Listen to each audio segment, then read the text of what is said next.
ইসলামী ব্যাংকের ৩ কোটি গ্রাহক যদি রাজপথে নামে এবং আন্দোলন করে তাহলে এই সরকারের পতন নিশ্চিত। সারা বাংলাদেশের একটিমাত্র ব্যাংক, যেই ব্যাংকটি এই দেশের মানুষের হৃদয়ে স্থান অর্জন করেছে, সেই ব্যাংকটি হচ্ছে ইসলামী ব্যাংক বাংলাদেশ।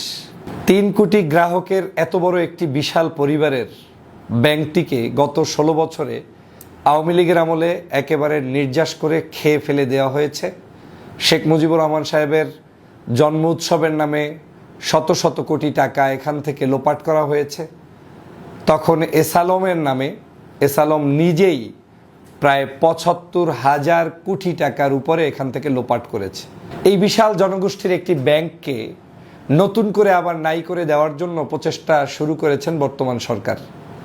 বর্তমান সরকারের স্বরাষ্ট্রমন্ত্রী মহোদয়, আপনারা নিশ্চয়ই জানেন যে বাংলাদেশে ৫ই আগস্টের পরে উনি যখন শিলং থেকে বাংলাদেশে আসলেন, তখন ঢাকা এয়ারপোর্টে এই এসালমের গাড়িতে করেই কিন্তু তাকে বাড়িতে যেতে হয়েছিল, এবং সেই গাড়িতে যখন তিনি এসেছেন তখন সে নিয়ে বাংলাদেশের বিভিন্ন বিতর্ক হয়েছে, আলোচনা হয়েছে।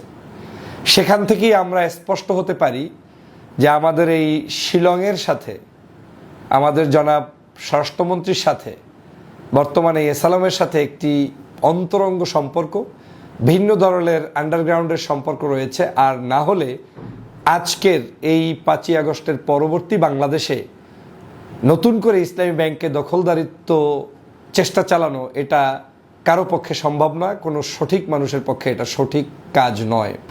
ইসলামী ব্যাংক বাংলাদেশ কি শুধুমাত্র এখন আক্রান্ত হয়েছে? এই আওয়ামী লীগের আমলে যে আক্রান্তটা হয়েছে, সেই আক্রান্তটা আবার নতুন করে যখন বিএনপির আমলে হচ্ছে, তখন আমাকে মিলাতে হচ্ছে যে what is the different in between BNP and Awami League. এবং ইতিমধ্যেই আপনারা জানেন যে আওয়ামী লীগের দোসরকেই নতুন করে চেয়ারম্যান হিসাবে বসিয়ে দেওয়া হয়েছে।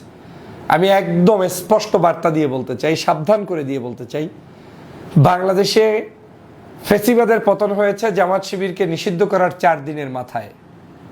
শেখ হাসিনা যখন মনে করেছেন যে আওয়ামী লীগের জন্য প্রধান কাটা হচ্ছে জামাত শিবির, তিনি তাই জামাত শিবিরের উপরে সর্বোচ্চ শাস্তিটা প্রয়োগ করেছেন। তাদেরকে গ্রেপ্তার, হামলা মামলার পরেও তাদের দলটা পর্যন্ত নিষিদ্ধ করে দিয়েছিলেন সন্ত্রাসী হিসাবে।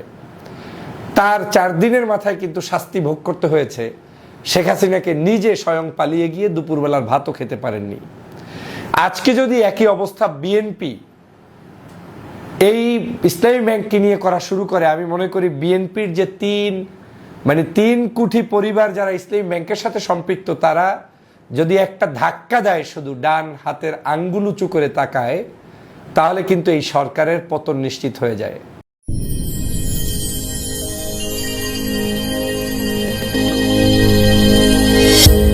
ভিশন 24, দৃষ্টিতে বিস্ময়।